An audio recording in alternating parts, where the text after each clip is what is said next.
기도하겠습니다. 사랑해 주님 감사합니다. 이 시간을 우리에게 허락하여 주시고 또 주의 전에 모이게 하여 주셔서 감사합니다. 하나님 아버지, 이 시간에 성령께서 우리와 함께 하여 주시옵소서. 하나님의 선교 또 하나님의 이야기에 또 그 말씀을 듣기를 원합니다. 우리의 마음을 열어주시고 또 우리의 눈을 열어주시고 우리의 생각을 열어주셔서 이 특강을 통하여서 우리의 지경이 또 우리의 시야가 넓어지는 그런 복된 시간 되게 하옵소서. 감사드리며 예수님의 이름으로 기도합니다. 아멘. 안녕하세요. 네, 오늘은 수요 예배인데 특강 형식입니다. 그래서 조금 편안하게 이렇게 강의를 들으신다, 세미나를 들으신다라는 마음으로 이렇게 참석을 해 주시면 좋겠습니다. 주일날 우리 목사님께서 광고를 해 주신 대로 사실은 이게 어떻게 이렇게 기획이 돼서 여기까지 오게 됐느냐. 원래는 우리 김동천 장로님께서 전도부에서 전도훈련 특강을 해달라고 지난달에 부탁을 해 주셨습니다. 그래서 제가 전도부원들을 대상으로 해서 강의를 했었고 평이 괜찮았었나 봐요. 그래서 김동천 장로님께서 추천을 해주셨어요. 그리고 못 들어본 얘기다, 정말 새로운 얘기다, 많은 성도님들이 들었으면 좋겠다라는 그런 말씀을 우리 목사님께 전달해 주셨습니다. 그래서 지난 주일날 들으신 것처럼 우리 목사님께서 대대적으로 광고를 해주셨고, 오늘 이 구역장 카톡을 보니까 목사님께서 우리 교회가 나아가야 될 방향에 대한 어떤 그런 세미나다, 이게 지금 일파만파로 지금 커진 그런 상황입니다.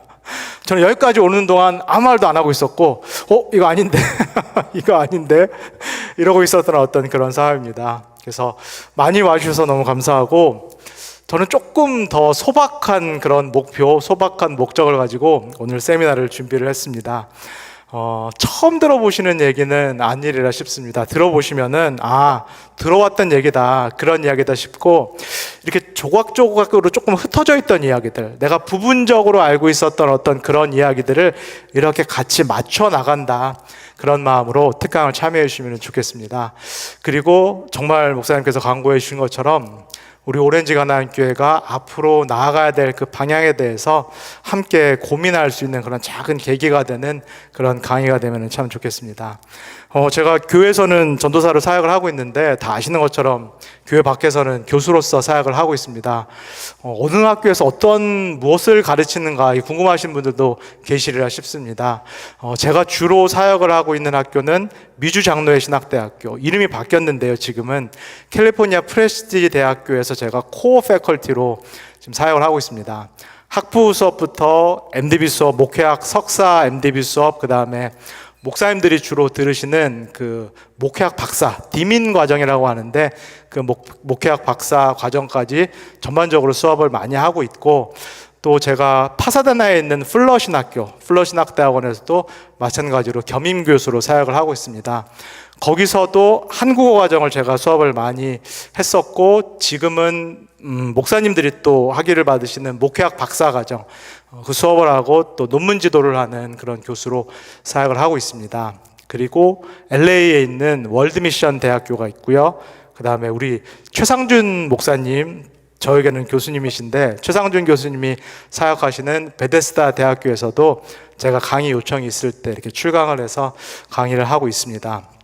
어떻게 이렇게 많은 학교에서 강의를 할 수 있는가?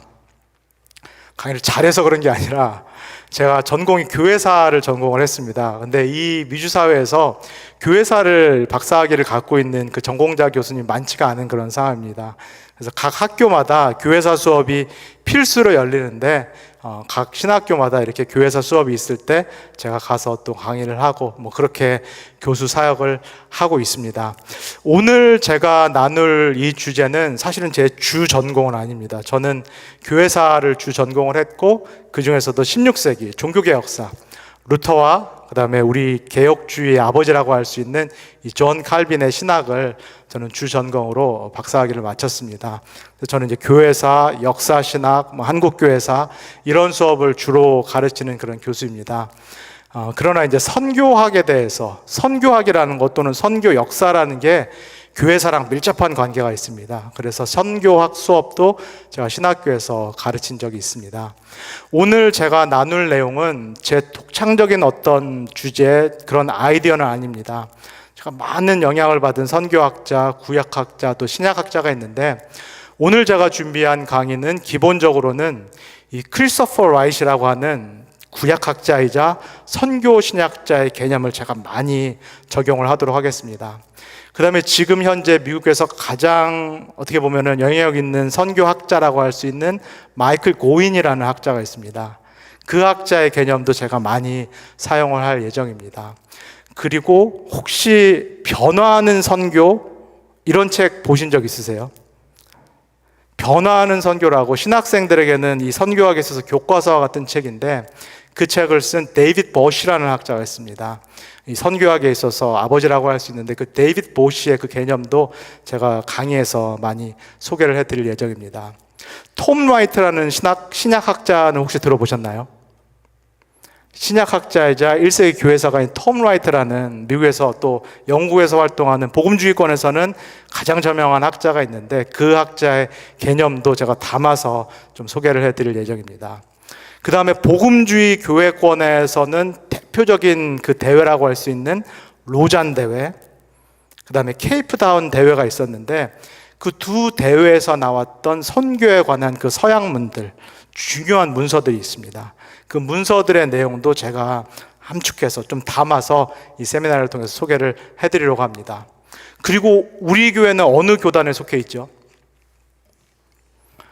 오렌지 가나안 교회는 PCUSA 교단입니다. 그래서 PCUSA 교단이 갖고 있는 선교적인 방향성, 이 부분에 대해서도 제가 집약을 해서 이 안에 다 담아가지고 한번 소개를 해드릴 그런 예정입니다. 오늘 이 시간은 설교가 아닙니다. 제가 설교를 해드리는 시간이 아니라 강의이기 때문에 좀 편안하게 우리 성도님들께서 들으시면 좋겠습니다. 그래서 저도 조금 용어를 편안하게 사용하도록 하겠습니다. 그래도 괜찮을까요? 제가 설교 때는 될 수 있으면 다자로 이렇게 끝나려고 노력을 많이 하는데 강의 때는 제가 요자로 끝나는 경우가 되게 많습니다. 그래서 오늘 시간에 제가 요자로 이렇게 끝나더라도 조금 양해를 해주시면 좋겠습니다. 그러면은 저희가 슬라이드 쇼를 보면서 같이 한번 나가보도록 하겠습니다. 제목은 선교와 성경, 하나님의 미션, 하나님의 이야기라는 주제입니다. 성경을 통해서 어떻게 우리가 하나님의 선교를 발견할 수 있을까? 그리고 선교학적인 관점으로 성서를 읽는다는 것은 어떤 의미일까? 성경과 선교가 사실은 밀접하게 연관되어 있다. 둘이 뗄래야 뗄 수 없다라는 것을 오늘 강의를 통해서 같이 확인해 보면 좋겠습니다. 먼저 몇 가지 중요한 질문들, 또 흥미로운 질문들로 좀 시작을 해보도록 하겠습니다. 먼저 선교란 단어, 오늘 강의의 주제이기도 하고 우리에게는 매우 익숙한 주제인데 선교라는 이 단어가 성경에 나올까요? 아니면 나오지 않을까요? 우리 전도부 회원분들은 이미 답을 아실 텐데 혹시 처음 들으신 분들, 선교라는 단어가 성경에 나올까요? 안 나올까요? 대답을 해주셔야지 이제 진도가 나가는데 나오나요? 안 나오나요? 안 나옵니까? 선교가 성경에 안 나옵니까? 네, 답은 아니옵니다. 선교라는 정확한 단어, 이 선교라는 단어가 라틴어의 미시오라는 단어에서 나왔는데 이 선교라는 정확한 명칭은 사실은 성경에 나와 있지 않습니다. 예를 들면은 삼위일체라는 거, 우리에게 너무나 중요한 기독교 교리 삼위일체라는 거, 라틴어로 트리니타티스라고 말하는데 이 단어도 성경에 있을까요? 없을까요? 그것도 없습니다. 또 예를 들면은 칭의라는 거, justification, 성화라는 거, sanctification, 우리가 자기 부인하는 거, 영어로 mortification이라고 말하는데 이런 단어들, 개념들도 성경에 정확히 있을까요? 없을까요? 사실은 정확히 표현되어 있는 경우가 드뭅니다. 대부분 성경 밖에 있는 그 단어들을 통해서 성서의 진리, 성서의 교리를 이렇게 이해하고 설명하는 데 씁니다. 마찬가지로 이 선교라는 단어, 우리에게 너무너무 중요한 이 선교라는 단어가 성경에는 없다라는 거. 그러면은 성경이 선교를 가르치지 않는다라는 얘기일까요? 그렇지 않습니다. 정확한 단어는 없지만 오늘 강의를 통해서 강조해 드리는 것처럼 사실은 성경 전체는 선교에 대한 이야기이다. 그래서 먼저 이렇게 생각해 보시면 좋겠습니다. 두 번째로 선교와 그리고 전도는 같은 말일까요? 다른 말일까요? 이렇게 강의안을 나눠드렸기 때문에 필기를 하시면서 이렇게 들으셔도 좋겠고요. 선교랑 전도는 같은 말일까요? 아니면 다른 말일까요? O 아니면 X이기 때문에 빨리빨리 이렇게 대답을 해주실 수 있으십니다. 같은 말일까요? 다른 말일까요? 다른 말이다. 어떻게 다를까요, 그러면? 다르다라고 말씀하신 분들은. 선교랑 전도가 어떻게 다른 건가요?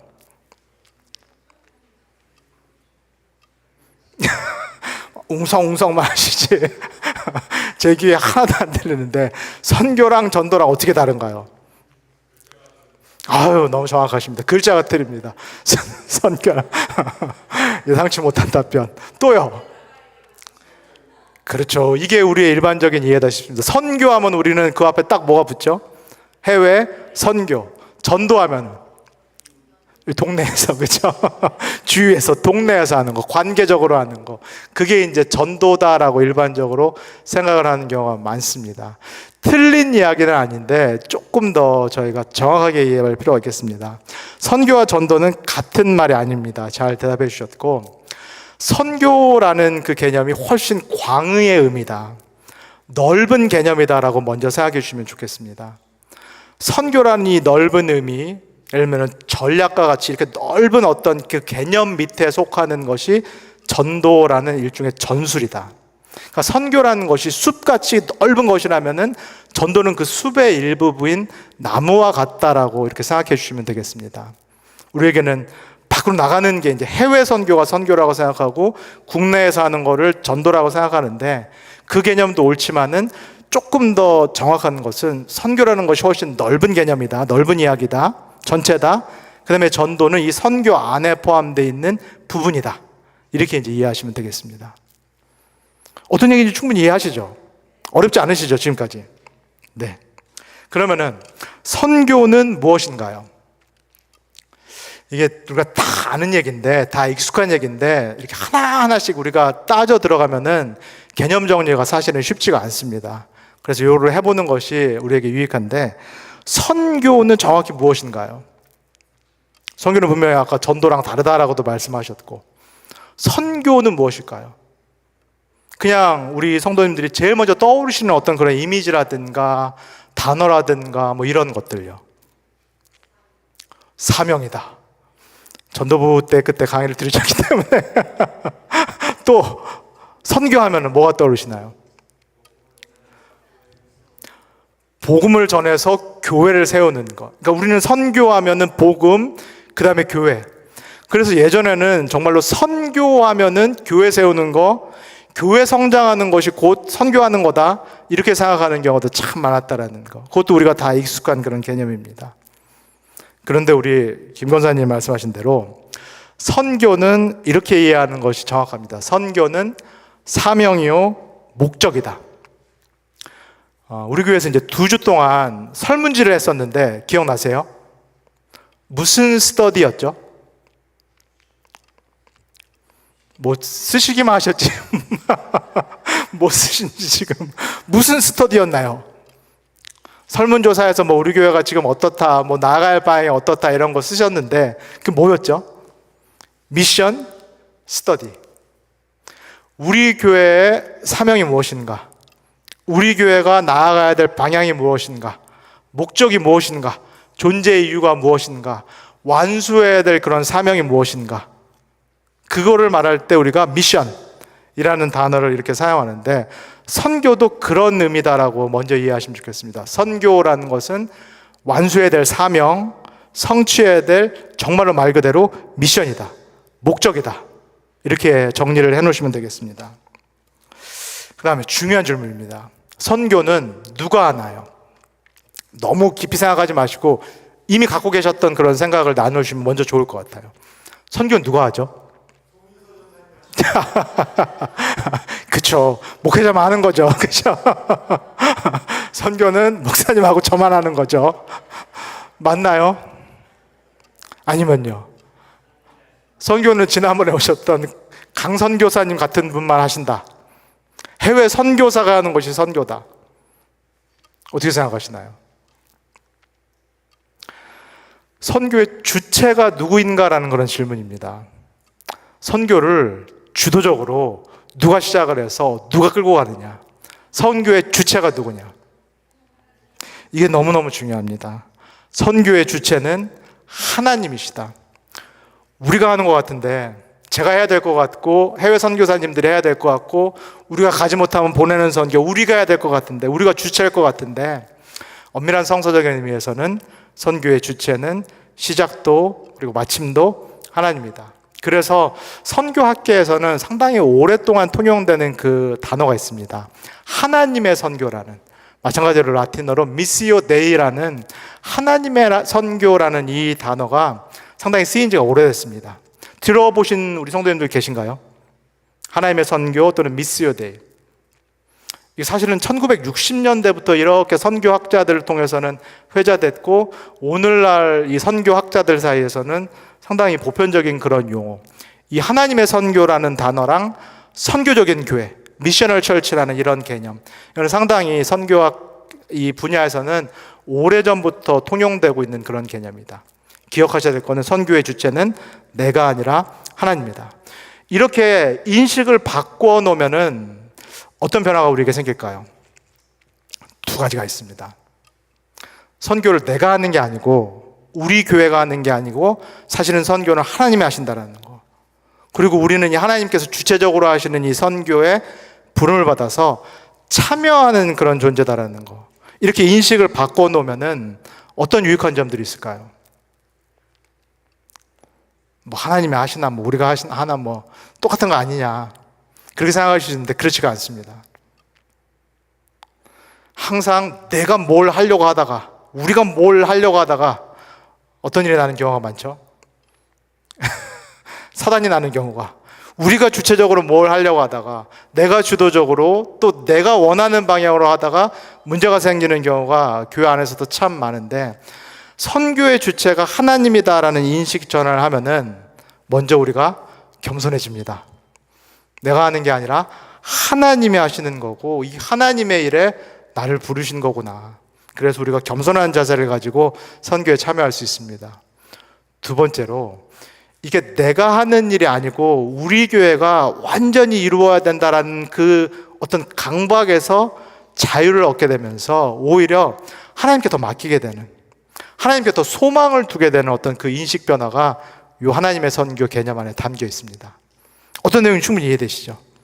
하나님이 주체시기 때문에 우리는 잘 못할지라도, 우리는 실패할지라도 우리를 사용하시는 하나님이, 그러나 반드시 하나님의 이 사명, 이 선교 사업을 완수하시리라, 그 소망을 우리가 하나님께 둘 수 있다는 것, 그 부분이 이 개념의 상당히 중요한 개념입니다. 그렇다면은 이렇게 지금까지 질의로 저희가 Q&A로 이렇게 정리한 것을 이렇게 한 문장으로 만들 수 있겠습니다. 선교는 무엇인가?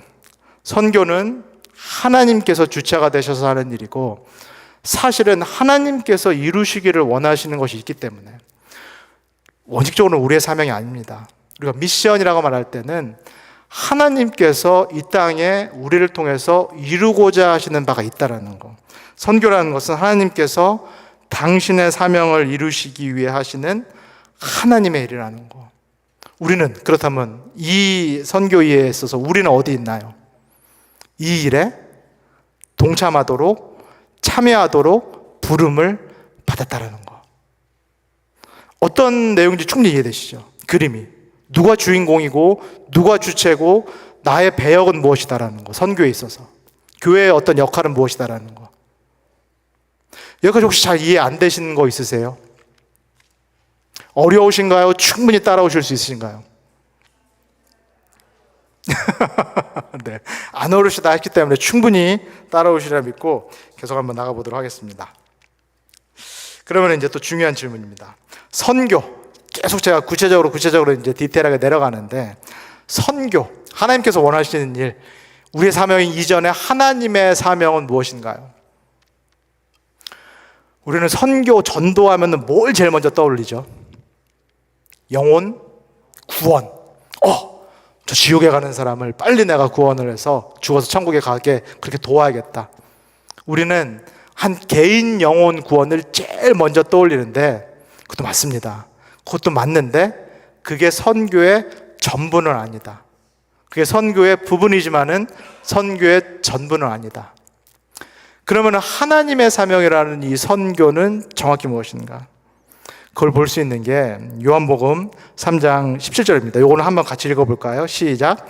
하나님이 그 아들을 세상에 보내신 것은 세상을 심판하려 하심이 아니요 그로 말미암아 세상이 구원을 받게 하려 하심이라. 하나님의 미션, 하나님의 사명은 무엇을 구원하시기 위함이다? 세상. 이 안에 우리가 포함되고 이 안에 많은 사람들이 포함되는데 하나님은 사실은 더 큰 그림을 갖고 계시다. 인류뿐만 아니라 사람뿐만 아니라 그가 만드신 모든 피조 세계를 다시 구원하시는 것. 제가 많이 강조해 드리겠지만은 새롭게 창조하시는 것. 이것이 하나님의 비전이요 하나님의 사명이요 하나님의 선교다. 그래서 하나님의 선교라는 것은 이렇게 저희가 개념 정리할 수 있겠습니다. 나의 구원 포함되어 있습니다. 틀린 거 아닙니다. 영혼 구원 포함되어 있습니다. 포함되어 있는데 조금 더 넓은 개념, 훨씬 더 큰 그림이 있는데 하나님의 선교, 우리를 동참시키셔서 또 우리 오렌지 가나안 교회를 사용하셔서 이루고자 하신 하나님의 선교는 사실은 세상 전체의 구원이다. 심지어는 인간뿐만 아니라 모든 피조 세계를 새롭게 창조하시는 것. 이것이 하나님의 사명, 하나님의 구원의 목표다라는 거. 이걸 저희가 좀 분명히 하면 좋겠습니다.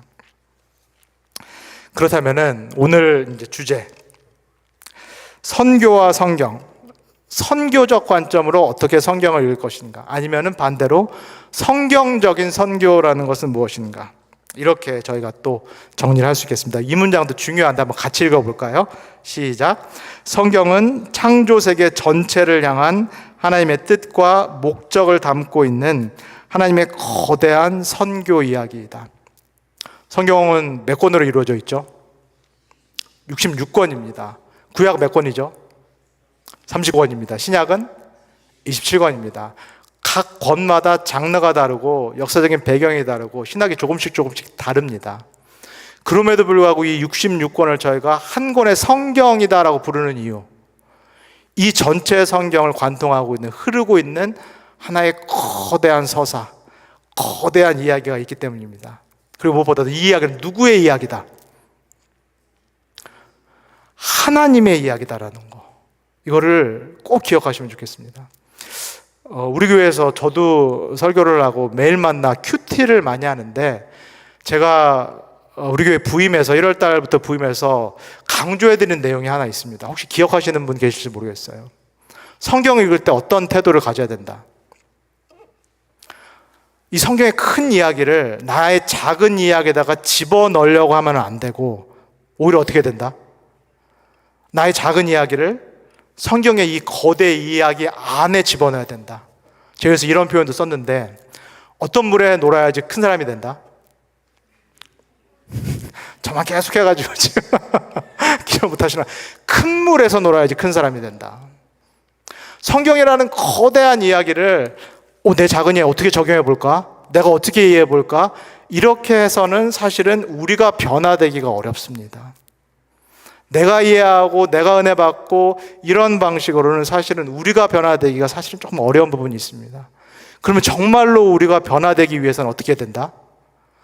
성경이라는 거대 서사 안에 우리 이야기를 집어넣고 나를 그 안에다가 집어넣고 이 하나님의 이야기 안에 내가 누구인가 정말 우리가 누구인가 그리고 이 하나님의 이야기 안에 하나님께서 우리에게 맡겨주시는 일이 무엇인가 그것을 이해하고 따라가는 것, 그러면서 변화를 받는 것, 이것이 참 중요하다라고 싶습니다.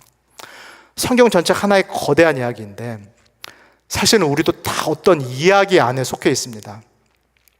우리가 기독교인이지만은 세상을 살고 있기 때문에 세상의 거대 담론 이야기 안에 들어가 있습니다. 어떤 이야기 속에 살고 있죠? 미국이라는 사회 안에서 우리도 세상의 거대한 이야기 안에서 숨쉬고 살아가고 있는데 그 이야기는 어떤 스토리를 가지고 있나요? 좋은 교육을 받고 그 다음 뭐죠? 좋은 직장을 갖고 그 다음 뭐죠? 좋은 집을 사고 그 다음 뭐죠? 좋은 차를 사고 뭐 더 능력 있으면 하나 더 사고, 두 개 사고, 그 다음에는 노후를 보장하고, 그 다음에 노후 계획을 하고, 이게 일반적으로 우리가 사는 세상의 이야기입니다. 여기서 자유로운 분 계신가요?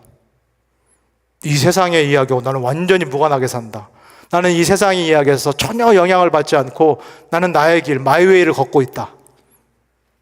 이런 성도님 계신가요? 없습니다. 우리도 이 큰 물줄기를 따라가고 있습니다. 그런데 성경은 이 세상의 이야기와는 다른 이야기예요. 이 세상의 물줄기와는 다른 이야기, 다른 하나님의 거대한 이야기를 우리에게 들려줍니다.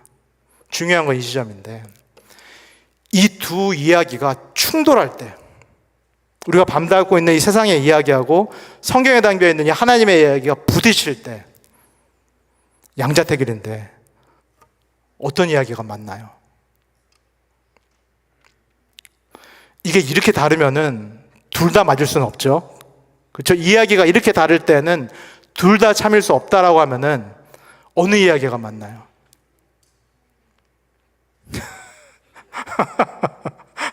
성경의 이야기가 맞다라고 우리가 고백은 최소한 해야 될 것 같아요. 그렇죠? 우리가 이렇게 살기는 어려울 수는 있지만 그래도 성경 이야기가 참이다.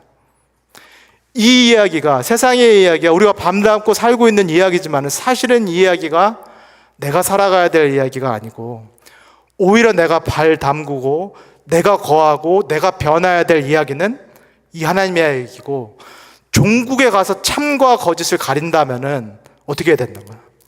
이 이야기가 참이다라는 거.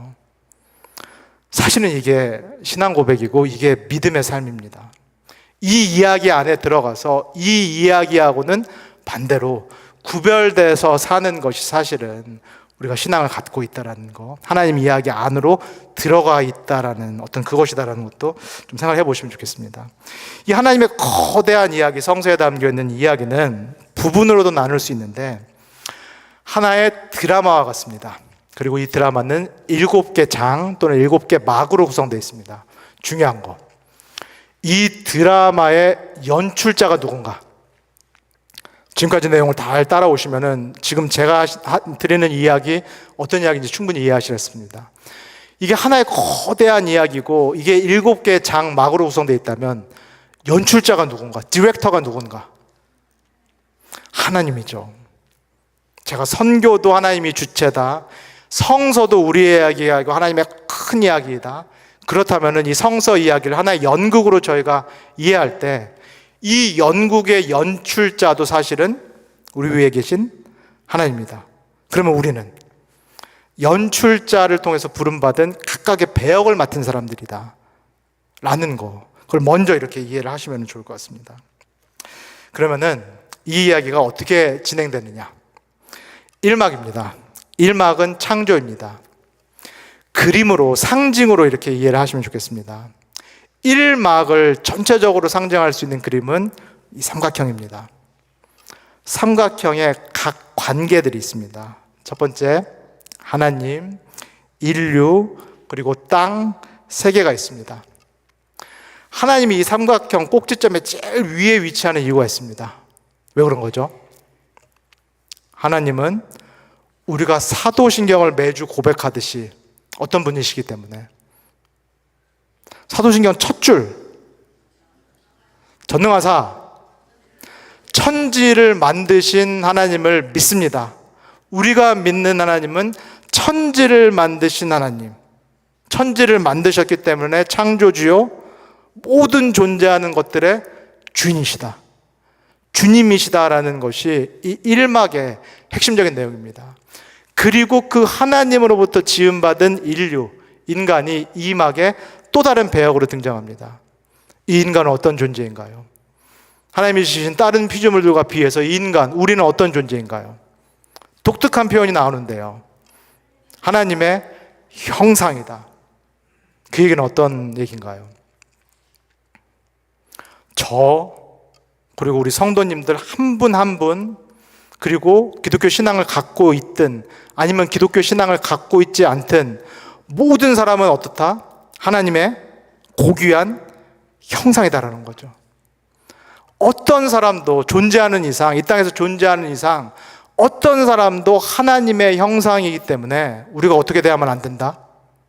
함부로 대하면 안 된다라는 그런 얘기입니다. 그리고 또 중요한 것은 옆에 있는 거, 땅, 세계, 천지가 이 창조의 이야기에 포함되어 있습니다. 이 이야기는 창세기 1장에서 3장까지의 내용인데 한번 그 내용을 이렇게 떠올려 보시면 좋겠습니다. 이 하나님의 형상이라는 우리는 이 창조의 이야기에서 언제 등장하나요? 우리가 제일 먼저 등장해가지고 우리가 야 이게 모든 게 다 내 것이다 이렇게 이야기가 시작되나요? 아니면 어떻게 시작되나요? 사실은 우리가 이 창조의 이야기에 제일 후발주자로 등장합니다. 인간이 만들어지기 전에 이미 하나님께서는 여러 피조물들, 각양각색의 피조물들을 만드셨습니다. 중요한 거는 그걸 만드시고 보시기에 너무 악하다, 더럽다, 타락했다 이렇게 말씀하셨나요? 뭐라고 말씀하셨나요? 좋았더라. 그 얘기는 하나님 만드셨지만 스스로 너무 마음에 든다. 내가 만들었지만은 너무 마음에 든다. 이렇게 이제 말씀하셨다라는 거. 그 얘기는 존재하는 모든 인간도 하나님의 형상이기 때문에 고귀하지만 있는 모든 것들, 피조세계의 모든 것도 더럽고 타락하고 악한 것이 아니라 어떤 것이다? 사실은 선한 것이다. 좋은 것이다. 이게 기독교랑 우리가 믿는 기독교랑 기독교와 비슷하지만 기독교가 아닌 영지주의라는 그 이단과 가장 큰 차이점입니다. 영지주의라는 이단은 몸이라든가 물질이라든가 피조세계라든가 예를 들면 돈 또는 성, 섹스라고 말하는 성 이런 것들 기본적으로 악하다라고 봅니다. 더럽다라고 봅니다. 기독교는 어떤가요? 그렇지 않습니다. 물질이라든가 성이라든가 몸은 기본적으로 하나님께서 만드셨기 때문에 어떻다? 보시기에 좋다라는 거죠. 이걸 어떻게 쓰느냐가 문제가 되지. 이거를 내가 어떻게 쓰느냐가 문제가 되지. 이것 자체로는 선하고 좋은 것이다라는 것이 이 창조의 1막에 나와 있는 가장 중요한 내용이다. 그렇기 때문에 이 하나님으로부터 지음받은 우리가 피조세계를 어떻게 해야 될까요? 성경에 나와 있는 것처럼 어떤 부르심, 어떤 소명을 받았죠? 아담과 하와가 땅을 또는 천지 만물을 다스리고 경작하라. 마치 누구와 같이 네 마음대로 다스리고 경작하고 착취하고 막 이렇게 말씀하신 게 아니라 하나님의 형상으로 지음받은 인간이 하나님처럼 하나님의 대리자가 돼서 이 땅을 다스리고 경작하라는 우리에게 익숙한 표현. 무슨 소명이죠? 청지기로 관리자로 부름을 받았다는 거. 그게 1막의 핵심입니다. 만약에 이게 그대로 유지가 됐다면, 문제가 없이 이게 그대로 유지가 됐다면은 지금 우리가 겪고 있는 이런 고난이라든가 고통이라든가 악이 없었을 텐데 2막으로 넘어갑니다. 무슨 일이 발생을 하나요? 반역, 우리가 타락이라고 말하는 반역 또는 타락, fall이라고 말하는 또는 rebellion이라고 말하는 반역, 타락이 발생합니다. 성경에서는 어디부터 등장이 시작하죠? 사실은 좋았던 시절은 매우 짧습니다. 창세기 1장에서 3장 가지고 그 다음부터는 바로 반역이 시작되는 창세기 3장부터 반역의 이야기 시작이 됩니다. 그리고 반역의 이야기 2막을 상징할 수 있는 그림은 요 X표. 창조는 삼각형이었다면은 반역을 상징할 수 있는 그림은 X표가 되겠습니다. 그리고 주인공들 배역은 그대로 존재합니다. 하나님, 인류, 그리고 땅 세계. 우리가 익숙한 표현은 타락인데 특별히 우리 개혁주의, 이 칼빈의 신학을 따르고 있는 이 개혁주의는 그냥 보통 타락이라고 얘기를 안 하고 그 앞에다 꼭 뭘 붙이는데 뭘 붙이죠? 전적 타락이다. 영어로 total depravity라고 부르는데 어떻게 이해하시나요? 전적 타락이다. 이 얘기 들으면 어떤 생각이 드시나요? 야, 우리가 진짜 막 타락해서 하나님의 형상으로 지었는데 타락해갖고 막 동물 수준이 될 거구나. 짐승 수준이 될 거구나. 그렇게 욕망으로 사는 그런 어떤 사람이 된 거구나. 사실은 그렇지 않습니다. 칼빈도 그에 저서 기독교 강요에서 전적 타락이라는 것을 그렇게 이해하지 않았습니다. 전적 타락이라는 것은 이 타락의 결과, 그래서 생겨난 죄라든가 악이라든가 고통과 고난의 영향력이 모든 영역에 다 퍼져 있다는 의미입니다. 하나님의 형상으로 지어졌기 때문에 우리는 범죄 이후에도 지정의를 그대로 갖고 있습니다. 기독교인이 아니더라도 뛰어난 지성과 의지와 감성을 갖고 있습니다. 동물 수준이 됐다는 얘기가 절대 아닙니다. 그러나 전적 타락했다는 얘기는 무슨 얘기일까요? 우리의 그 지성과 의지와 감성에도 무슨 영향력이 미치고 있다? 죄의 영향력이 미치고 있다. 이 영향력에서 자유로운 사람은 아무도 없다. 우리는 예수님을 믿었기 때문에 자유롭다라고 말할 수 있을까요? 내가 하는 생각, 내가 하는 의지, 내가 느끼는 감정은 내가 그리스도를 믿었기 때문에 나는 이 전적 타락, 죄의 영향력에서 지금 자유롭다라고 말할 수 있을까요? 없을까요? 이 땅에서는 없습니다. 그리스도인이 됐다라고 해서 여전히 나의 의지, 나의 지성, 나의 판단, 감정은 죄의 영향을 받고 있습니다. 이게 인간, 개인의 차원뿐만 아니라 어디까지 미치고 있다? 모든 관계적인 차원, 인간과 인간 사이의 관계적인 차원, 사회적인 차원, 심지어는 피조세계의 자연물의 차원까지 사실은 전적 타락의 영향력, 이 죄라든가 악이라든가 사망이라든가 고통과 고난의 영향력이 다 미치고 있다는 거. 그래서 전적 타락이라는 것은 총체적인 타락이다. 총체적으로 죄의 영향력 아래에 있다. 영향력 아래에 있다. 이렇게 이제 이해를 하시면 되겠습니다. 충분히 이해되시죠? 이것도 어떤 얘기인지. 그렇다면은 구원이라는 것이 어떻게 돼야 되는가는 우리 성도님께서 좀 파악을 하시리라 싶습니다. 구원이라는 게 내 영혼만 구원받아서 죽어서 천국 가는 게 아니라면은 뭘까 그러면? 죄의 영향을 받았다라는 게 내 영혼뿐만 아니라 사실은 내 지정의, 관계, 사회, 구조적인 영역, 피조세계까지도 죄의 영향력이 다 침투해 있다라면은, 그렇다면은 구원은 무엇인가? 타락이 총체적이라면 마찬가지로 구원도 어떻게 돼야 된다? 총체적이어야 된다. 그걸 꼭 기억하시면 좋겠습니다. 이게 선교의 큰 개념입니다. 우리는 영혼이 죽어서 천국에 가는 것을 구원이라고 이해를 하는데 맞습니다. 근데 좁은 의미의 구원이고, 제가 말씀드리는 것은 타락이 총체적이기 때문에 사실은 하나님의 선교, 하나님의 이 새창조 프로젝트도 총체적으로 진행될 수밖에 없다. 이게 하나님의 미션이다라는 것을 일단 큰 그림을 잡아놓으시면 좋겠습니다. 그 다음에 이제 산막입니다. 산막은 약속입니다. 그리고 약속에서부터, 이 산막부터 명실상부한 하나님의 선교, 하나님이 인간 역사에 개입하셔서 하나님께서 일하시는, 주체적으로 활동하시는 하나님의 선교가 시작이 됩니다. 이 산막의 그림은, 상징 그림은 화살표입니다. 계속 진행되는, 역사가 시작이 있고 마침이 있듯이 계속 진행되듯이 이 산막은 이렇게 진행되는 것을 상징하는 이 화살표, 이게 산막의 상징 그림입니다. 마찬가지로 하나님과 인류와 땅, 세계가 마찬가지로 등장하고, 이 막에서 전적 타락, 총체적인 어려움이 생기기 때문에 총체적인 구원이 필요합니다. 하나님이 총체적인 구원을 하시기 위해서 무슨 일을 하시나요? 요 산막은 성서에서는 창세기 12장부터 시작합니다.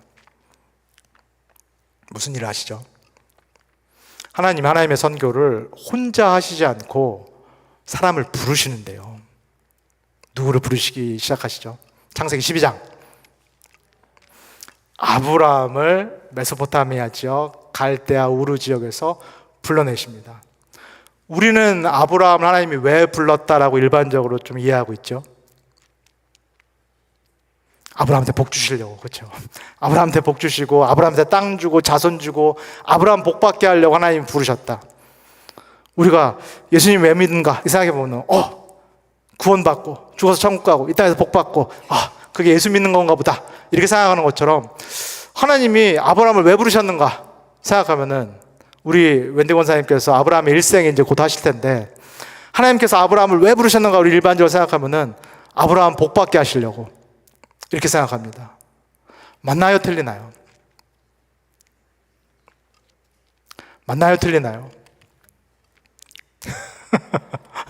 맞기도 하고 틀리기도 합니다. 아브라함을 복 주시기 위한 것이 맞습니다. 아브라함에게 자손과 땅을 주시기 위함이 맞는데 그게 끝이 아니다.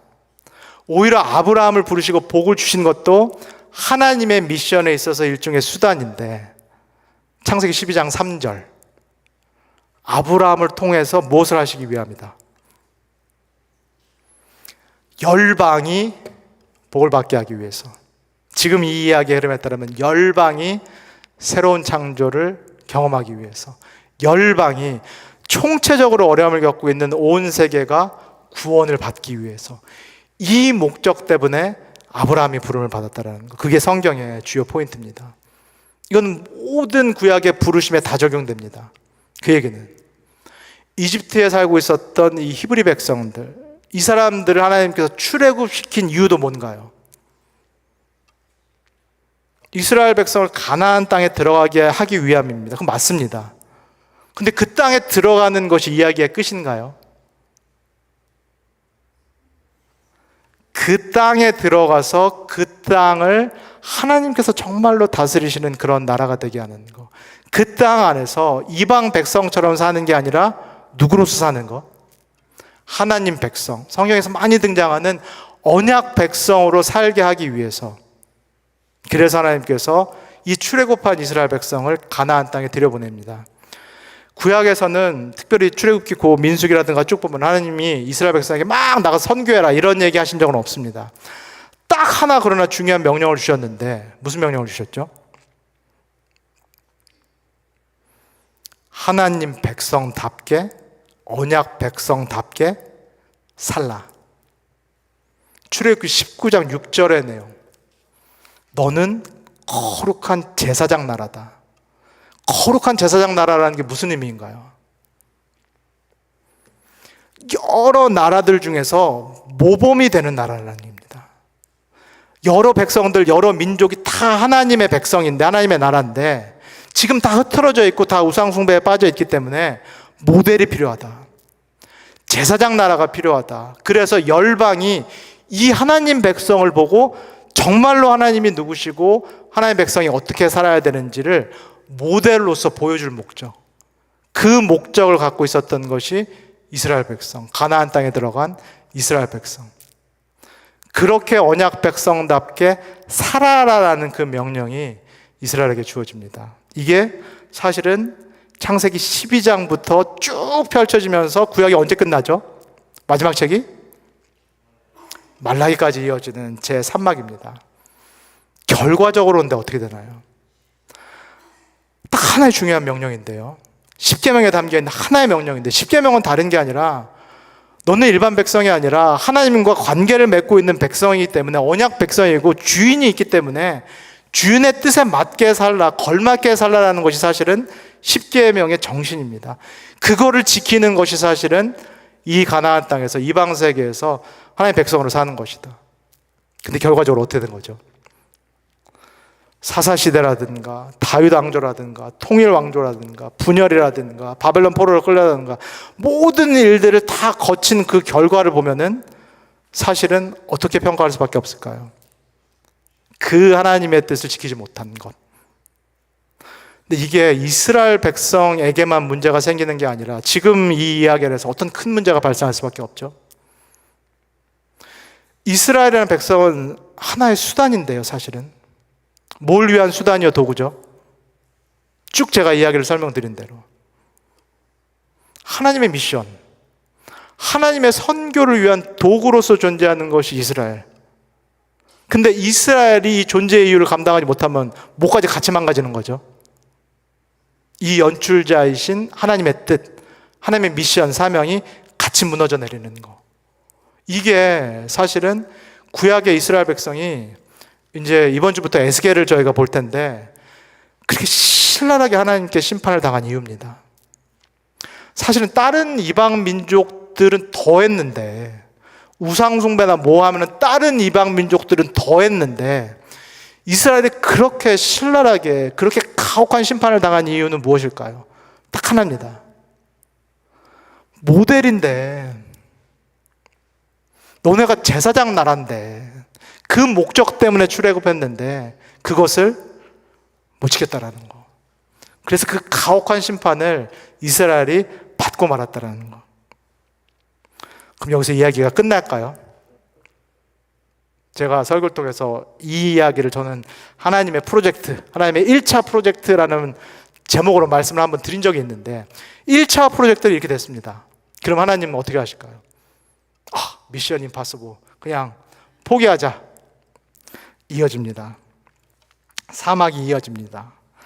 이게 성경 전체의 이야기 7막 중에서 가장 핵심입니다. 사막, 그리스도. 그리고 이 사막을 상징하는 그림은 우리가 충분히 예측할 수 있듯이 예수 그리스도의 십자가고, 계속해서 하나님, 인류, 그 다음에 피조세계가 이렇게 주인공으로 배역으로 등장합니다. 예수 그리스도께서 이 땅에 오셨다라는 거, 우리가 성육신의 인카네이션이라고 말하는 거, 무엇을 의미하는가요? 하나님이 인간이 되셨다, 그 교리를 우리가 믿는 거, 그걸 이렇게 암송하는 걸 넘어서서 이 교리가 어떤 의미를 지닐까요? 예전에 우리가 민수기를 공부했으니까, 민수기 그 시절 광야에서는 하나님께서 어떻게 이스라엘 백성과 함께 하셨죠? 어디에 임하셨죠? 이동식 성막, 통일 왕조가 이루어지고 다윗, 그 다음에 솔로몬 시대 때 예루살렘 성전이 지어졌을 때는 하나님이 예루살렘 시온산 꼭대기 성전에 임하시는 거. 이 얘기는요, 하나님이 인간이 되셨다라는 이 이야기는 무슨 얘기인가요? 하나님이 더 가까이 오셨다는 거죠. 우리와 함께 하신다라는 그 하나님, 임마누엘이라고 불리는 그 하나님이 성막도 아니고 성전도 아니고 이제는 우리와 더 가까이, 심지어는 인간이 되셔서 이 땅에 오셨다는 거. 왜 오셨을까요? 요 이야기의 맥락 안에서 왜 오셨을까요? 미션 때문에 맞습니다. 선교하시기 위해서. 선교가 뭐라고 말씀드렸죠? 인류뿐만 아니라 인간뿐만 아니라 모든 피조 세계를 다시 새롭게 창조하시기 위해서 누가 직접 내려오신 거죠? 하나님이 내려오신 거죠. 왜냐하면 하나님께서 선교의 주체시기 때문에. 이스라엘 백성을 통해서 이 일을 하시려 했는데 1차 프로젝트는 사실 결과적으로 실패. 참 이스라엘이라고 할 수 있는 이 이스라엘을 대표하는, 또는 인류 전체를 대표하는 새 아담이라는 예수 그리스도가 이 땅에 오셔서 하나님의 선교를 시작합니다. 그리고 하나님의 선교의 클라이맥스가 뭔가요? 저 그림이 상징하듯이 십자가입니다. 십자가는 무슨 의미인가요? 십자가에서 예수께서 죽으셨다는 무슨 의미인가요? 그냥 2000년 전에 예수님이 십자가에 죽으셨다 그 얘기가 아닐 텐데, 십자가에서 예수님이 죽으셨다는 거. 아까 말씀드렸던 총체적인 어려움, 나뿐만 아니라 관계뿐만 아니라 사회뿐만 아니라 세계 전체, 피조 세계 전체를 억누르고 있었던 총체적인 타락, 악, 고통, 죄, 사망, 죽음, 이걸 누가 담당하셨다? 하나님이 직접 십자가에서 담당하셨다라는 겁니다. 그리고 더 중요한 거, 이것을 담당하신 하나님께서 죽음을 이기시고 부활하셨다. 이 얘기는 무슨 얘기인가요? 우리가 사도신경을 매주 고백하는 내용입니다. 부활하셨고 승천하셨고 하나님 오른편에 앉아 계시다. 무슨 얘기인가요?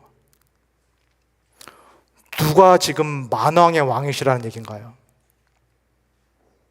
그 당시 로마 황제도 아니고 죄도 아니고 악도 아니고 모든 인간이 보편적으로 겪는다는 죽음도 아니고, 이걸 다 이기고 일어나신 예수 그리스도, 그리고 하나님 우편, 보편적인 모든 통치를 상징하는 이 하나님의 오른편에 앉아 계시다는 이 예수 그리스도가 누구다? 만왕의 왕이시다. 만왕의 주님이시다. 이게 1세기 교회 공동체의 가장 중요한 신앙 고백입니다. 그들이 로마 제국의 핍박을 당할 때, 로마 황제를 숭배하지 않는다고 순교를 당할 때도 끝까지 지켰던 것은 이 신앙. 로마 황제 시저가 아니라 누가 왕이다 우리에게는? 로마 제국에 처형당한 예수 그리스도가 우리에게는 왕이요, 이 왕이 우리의 왕뿐 아니라 모든 세계를 다스리시는 참 왕이시다라는 거. 이 이야기가 초대교회 공동체의 탄생의 비밀이 되겠습니다. 그 다음에 이제 우리의 시간으로 돌아옵니다. 오막입니다. 신약의 선교입니다. 앞에서 본 것처럼 마찬가지로 화살표입니다. 예수 그리스도의 죽음과 부활을 통하여서 새로운 시대가 열렸습니다.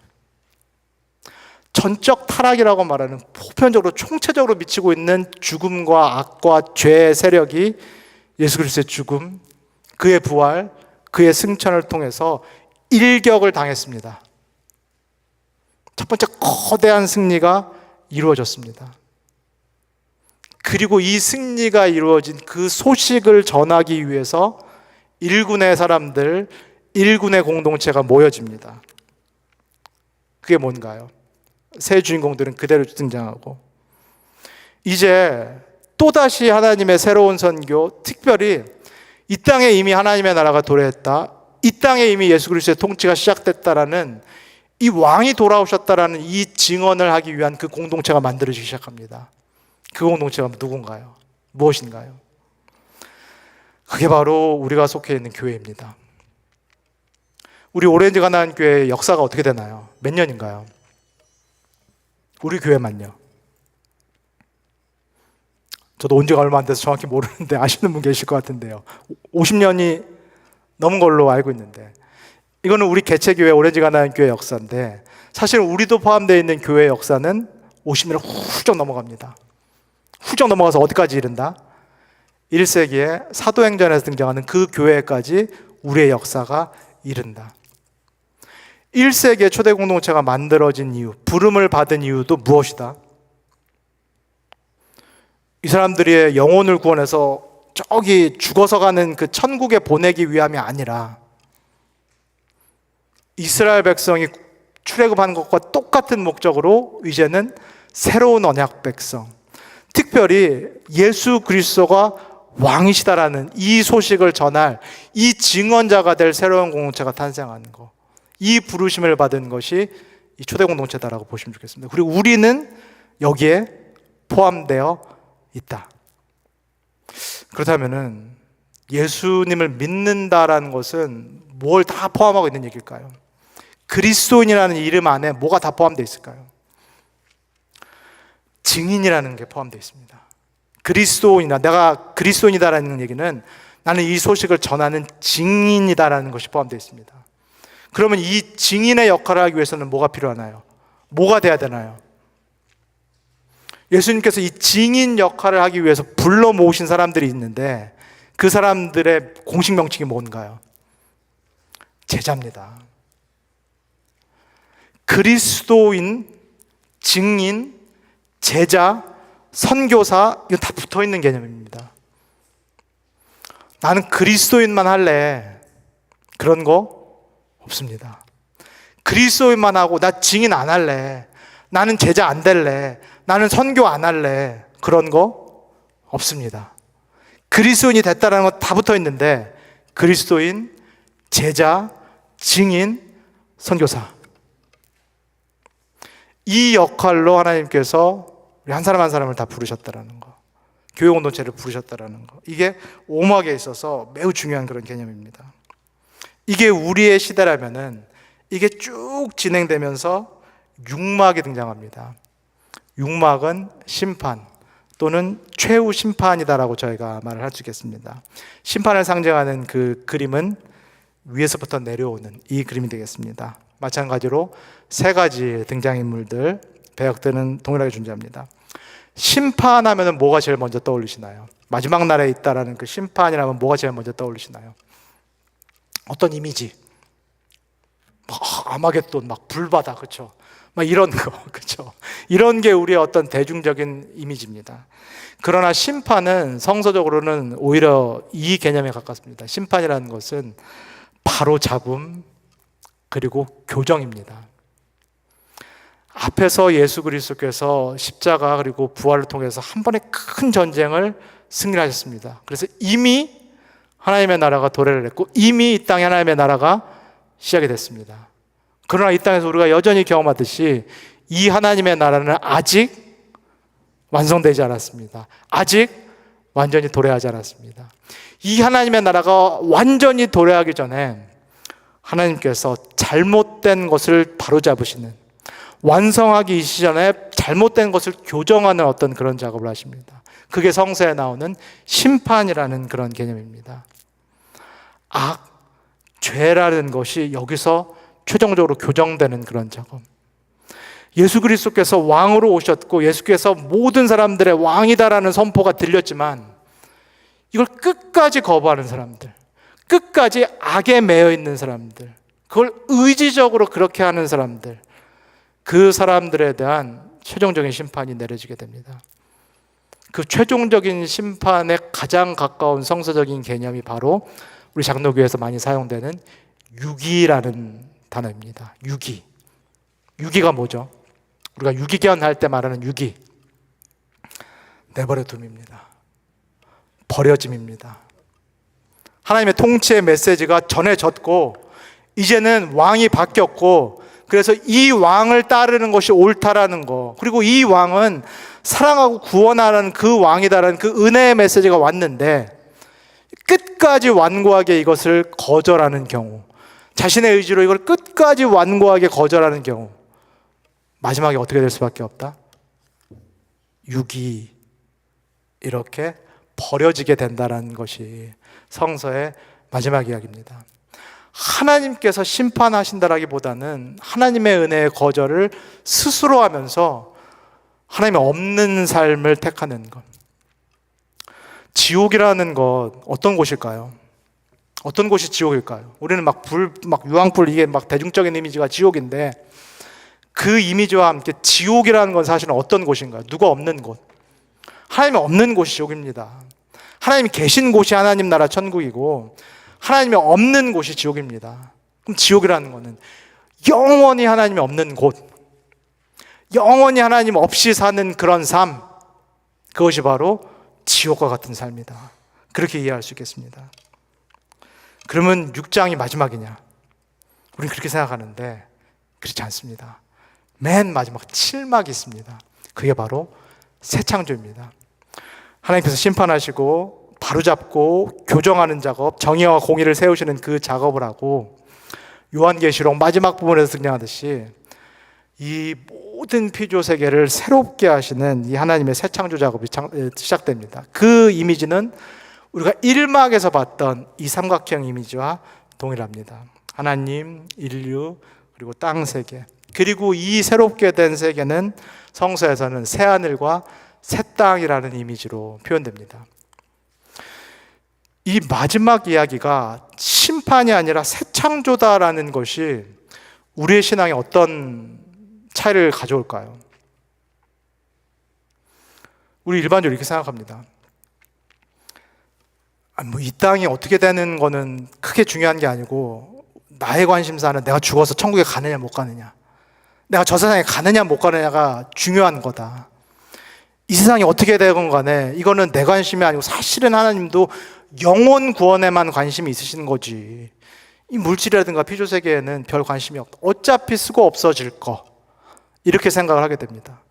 근데 마지막의 이야기가 그렇지가 않다라면, 마지막의 이야기가 하나님께서 1막에서 창조하셨던 모든 것들을 새롭게 창조하신다라는 그 이야기라면, 끝이 그렇다면 우리의 관점이 어떻게 될까요? 이 땅에서의 우리의 역할, 우리가 살고 있는 이 세계, 우리가 지금 이렇게 몸담고 있는 것, 관계를 맺고 있는 모든 피조 세계가 사실은 하나님의 관심 가운데 있다. 우리에게 원래 주어졌던 그 소명이 하나님의 청지기라는 것, 그것을 다시 한번 우리가 깨닫게 됩니다. 이 새 창조, 그리고 1막의 원래 하나님의 창조의 얘기가 우리가 참 중요합니다. 하나님의 구원의 최종 목적은 뭐다? 우리만 구원이 아니라 하나님께서 지으신 모든 피조 세계가 새롭게 창조되는 것. 요한계시록을 잘 보시면 이 새 창조의 이야기에 없는 게 딱 하나 있습니다. 뭐가 없을까요? 성전이 없습니다. 사실은 하나님의 성전 얘기가 없습니다. 왜 그럴까요? 처음 창조 이야기에 하나님의 교회가 없었듯이 이 하나님께서 새로 창조하시는 이 새 창조의 세계에도 성전이 없습니다. 왜냐하면 이 세계 전체가 하나님의 집이기 때문입니다. 이 세계 전체가 하나님께서 거하시는 하나님의 집이기 때문에 특별한 성전, 특별한 교회가 없는 그런 시대, 그 시대가 온다라는 그런 이야기입니다. 여기까지 잘 이해되셨는지 모르겠습니다. 정리를 하면 이렇습니다. 성경은 창조세계 전체를 향한 하나님의 뜻과 목적을 담고 있는 하나님의 거대한 선교 이야기이다. 조금 개념이 잡히시나요? 제가 쭉 설명을 드렸는데 무슨 이야기인지 개념이 잡히시나요? 하나의 드라마고 7막이 있다. 7막 이름 기억나시나요? 상징물들 기억나시나요? 1막 뭐였죠? 창조.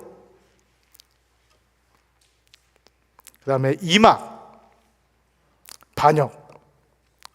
그림 보시면은 딱 기억하시면 좋겠습니다. 3막 약속. 이때부터 구약의 약속, 이스라엘 백성을 통해서 하신 하나님의 선교 이야기. 4막, 여기가 클라이맥스라고 말씀드렸는데 4막은 그리스도. 그리스도의 부활이 무엇을 의미한다라는 거, 이때부터 하나님의 나라가 이 땅에 시작됐다는 거, 하나님의 통치가 시작됐다는 그 얘기고, 우리가 지금 살고 있는 시대가 5막. 어떤 시대죠? 선교입니다. 넓은 의미에서의 선교입니다. 그리고 이게 이렇게 역사가 진행될 때 뭐가 온다? 6막. 하나님 바로 잡는 시기, 심판. 이게 그러나 이야기의 마지막이 아니라 하나가 되는데 그게 바로 1막과 똑같은 새 창조가 사실은 하나님의 거대 서사시의 이야기이다. 우리가 지금 살고 있는 시대 5막인데 그 시대를 표현하는 신학적인 용어가 아마 들어보실지 모르겠습니다. 이미와 아직 아니 사이를 살고 있다. 예수 그리스도의 십자가의 부활 그리고 승천을 통해서 하나님의 나라가 이미 도래했다. 그리스도의 주권이 이미 시작됐다. 그러나 동시에 아직 아니다. 6막이 올 때까지는 이 하나님의 나라의 도래가 완전히 이루어진 것이 아니다. 우리는 이 중간 시대를 이미와 아직 아니 사이를 살고 있다. 그렇다면 어떻게 될까요? 날마다 선택의 기로입니다. 아까 말씀드린 대로 세상에 거대 담론이라는 것이 있고 하나님의 이야기가 있습니다. 세상에서도 여전히 주인 노릇하는 것이 있습니다. 어떤 것들이 있죠? 대표적인 것이 돈, 명예, 권력 같은 것이 예수 그리스도의 십자가 부활 다음에도 여전히 주인 노릇을 하고 있습니다. 그러나 성경의 이야기가 분명히 말하는 거, 이런 것들이 아니다. 누가 주인이다? 예수 그리스도. 예수 그리스도께서 주인이시다. 결국 신앙이라는 것은 누굴 따를 것인가 하는 문제입니다. 누구를 내가 주인으로 모실 것인가? 누구를 내가 왕으로 모실 것인가? 이 날마다의 결단이 사실은 우리가 이미와 아직 사이에서 사는 그때 발생한다는 거. 신앙의 선한 싸움이라든가 지난 주일날 우리 목사님 말씀하신 경건의 훈련이라든가 다 여기에 포함되는 이야기입니다. 매일매일 이것을 해야 된다는 얘기는, 매일매일 제자 훈련을 해야 된다는 이야기는 우리가 이 시대에 살고 있기 때문이다 라고 보시면 좋겠습니다. 그렇다면은 이 시대 가운데 하나님의 선교라는 거, 제가 총체적이다. 왜냐하면 죄의 영향력이 총체적이기 때문에 하나님의 선교도 협의의 의미에 좁게 이해할 수 없고 총체적으로 이해할 수밖에 없다. 그러면 어떻게 해야 되는가? 말씀드린 대로 하나님의 나라가 이미 시작됐고 그리스도의 통치가 이미 시작됐다. 이것을 정확히 이해하고 정확히 내가 체화하고 내가 이런 삶을 정확히 살면서, 그렇게 살면서 복음을 전하는 거, 이것이 이 하나님의 선교에서 우리에게 맡겨진 가장 중요한 임무다. 그 다음에 가르치는 것. 교회에서 이 내용을 계속해서 가르치고 계속해서 깨닫게 하고 계속해서 체화하고, 그래서 내가 그리스도인이요, 제자요, 증인이요, 선교사라는 그 인식을 분명히 하고 그런 삶을 살아내고 그 다음에 어떻게 되는 거죠? 나가야 되는 거죠. 나에게 보냄받은 곳으로, 그 사회로, 세상으로, 관계로 나가야 되는 거죠. 이 두 가지가 교회 공동체의 가장 중요한 소명입니다. 이 두 가지가 교회에게 맡겨진 가장 중요한 사명입니다. 복음에 대해서 분명히 깨닫고 지키고 가르치는 거, 그 다음에 복음의 가르침을 통하여서 제자가 되는 거, 증인이 되는 거. 그래서 보냄받은 곳에서 정말로 그런 삶을 사는 거. 그리고 보냄받은 곳에서 어떤 삶을 구체적으로 살아야 되는가. 예수 그리스도의 복음을 전하는 것은 물론이거니와 긍휼과 섬김. 왜 그런 거죠? 이 삶이 바로 이 땅에 오신 하나님의 삶이셨기 때문에. 우리가 제자라고 말할 때 우리의 스승 되신 예수 그리스도께서 이 땅에서, 이 사회에서 사신 삶의 모습, 원래 하나님께서 원하시는 모습이 긍휼과 섬김이기 때문에 이 긍휼과 섬김이 구약에서는 제가 설교에서 말씀드리겠는데 헤세드라는 단어입니다. 특별히 우리 디모데전서를 통해서 목사님이 설교해 주신 것처럼 사회적인 약자들에 대한 돌봄, 정말로 사회적인 약자들, 고아와 나그네와 과부와 같은 사회적인 약자들에 대한 긍휼과 돌봄을 하는 것, 이것이 교회 선교에 포함되어 있습니다. 그리고 또 하나 중요한 것은 정의와 공의입니다. 제가 또 마찬가지로 설교에서 언급해 드린 적이 있는데 미시팟과 제데카입니다. 하나님께서는 공의와 정의의 하나님입니다.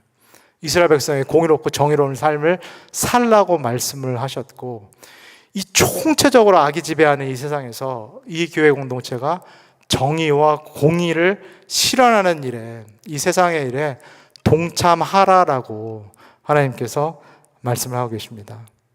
그리고 이 1막과 7막을 생각했을 때 또 중요한 거, 선교에 창조세계 돌보기가 포함되어 있습니다. 아니, 나만 죽어서 구원받으면 되지, 내 영혼만 천국 가면 되지, 말씀드린 것처럼 그게 선교의 전부가 아닙니다. 그게 구원의 전부가 아닙니다. 하나님께서는 그가 지으신 세상을 완성하시기를 원하신다는 것. 우리가 지금 경험하듯이 1, 2월 달에 여기 캘리포니아 지역에 일어났던 산불, 지난주에 일어났던 텍사스의 큰 홍수, 그다음에 뉴욕에 일어나고 있는 이 물난리, 이게 앞으로 갈수록 더 심해질 것 같은데 이거 우리 책임인가요, 아닌가요?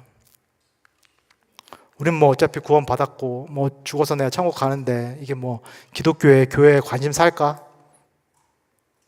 오늘 말씀드린 것처럼 우리 선교의 대상입니다. 피조 세계도 우리가 돌봐야 될 하나님의 작품이기 때문에 피조 세계를 돌보는 거, 이 창조 세계를 돌보는 일도 선교에 포함됩니다. 이 5가지를 총체적으로 할 때 결국은 우리가 하나님의 선교에 참여하고 있다라고 할 수 있겠습니다. 목사님께서 우리 교회가 나아가야 될 방향에 대해서 조금 이렇게 언급을 해주셨는데, 만약에 우리 교회가 앞으로 힘써야 될 그런 부분이 있다면 저는 이 영역이 아닐까라는 생각이 듭니다. 특별히 긍휼과 섬김, 정의와 공의 영역은 사회적인 참여인데, 이거는 우리 교회가 속한 PCUS의 교단의 상당히 중요한 정신, 다른 교단과는 다른 어떤 특징이다라고 할 수 있겠습니다. 이 5가지 영역 중에서 복음 전도와 가르침은 교회를 세우는 일입니다. 교회가 하는 일입니다. 그리고 긍휼과 섬김, 정의와 공의는 교회가 세상을 섬기는 일입니다. 그리고 이 교회는 창조 세계를 돌보는, 피조 세계를 돌보는, 세계 전체를 책임지는 그 일도 하나님께 부름받았다라는 거, 그걸 꼭 기억하시면 좋겠습니다. 그래서 이렇게 마무리할 수 있겠습니다. 선교와 성경은 하나님의 미션, 그리고 하나님의 이야기입니다. 우리에게 익숙한 마태복음 28장 19절 20절 한번 같이 읽어볼까요? 시작. 그러므로 너희는 가서 모든 민족을 제자로 삼아 아버지와 아들과 성령의 이름으로 세례를 베풀고 내가 너희에게 분부한 모든 것을 가르쳐 지키게 하라. 하나님의 선교라는 것은 구약 때도 그렇고 신약 때도 마찬가지입니다. 이 중심 원에서부터 시작합니다. 이스라엘은 한 중심 원에서부터 시작해서 선교가 외부로 확장이 됩니다. 신약에도 마찬가지입니다. 교회라는 이 중심 원에서부터, 동심 원에서부터 시작해가지고 선교가 외부로 확장이 됩니다. 그러면은 교회의 사명은 무엇인가? 앞에서 말씀드린 것처럼 복음을 지키고, 복음을 가르치고, 복음을 전하고, 다른 사람을 제자 삼기 전에 우리가 먼저 제자가 되고, 우리가 먼저 증인이 되고, 우리가 먼저 선교적인 삶을 살아내는 것, 그것이 교회의 제1 사명이다라고 할 수 있겠습니다. 그게 된다면은 우리가 하나님의 선교 사역에 동참할 준비가 된 겁니다.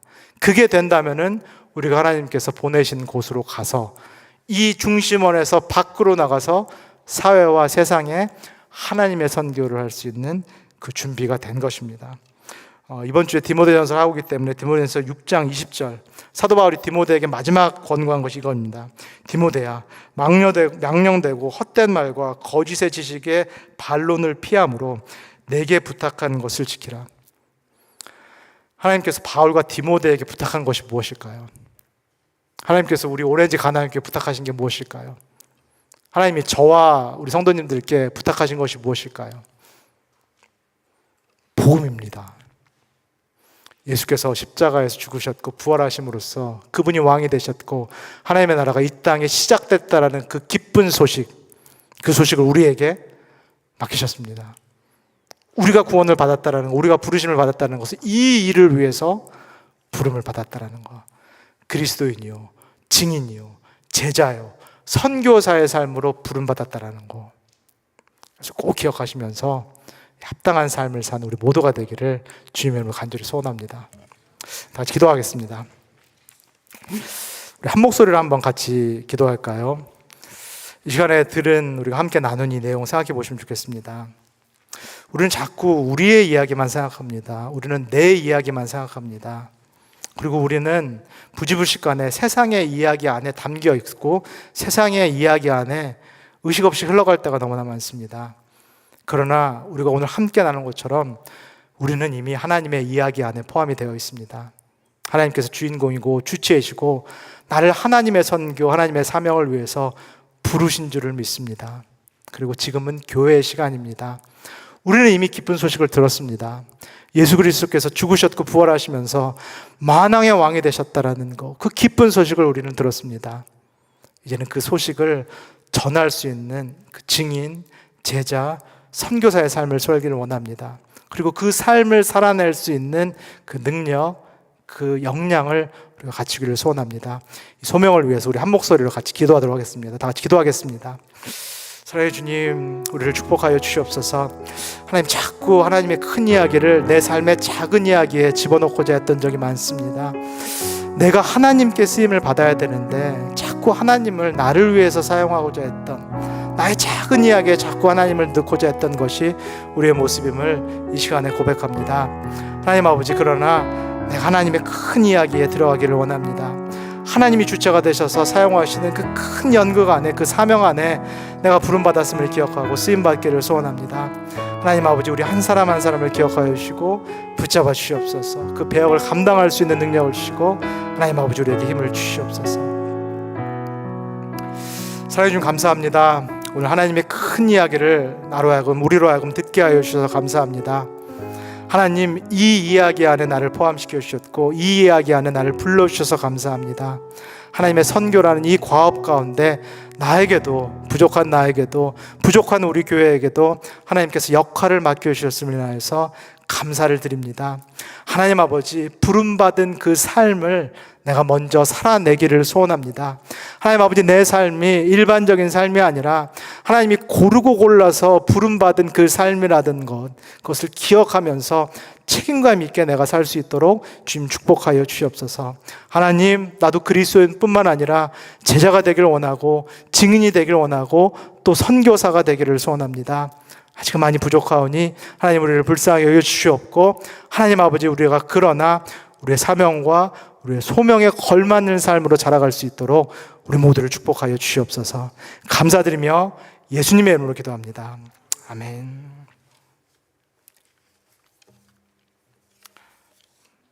네, 마치도록 하겠습니다. 감사합니다.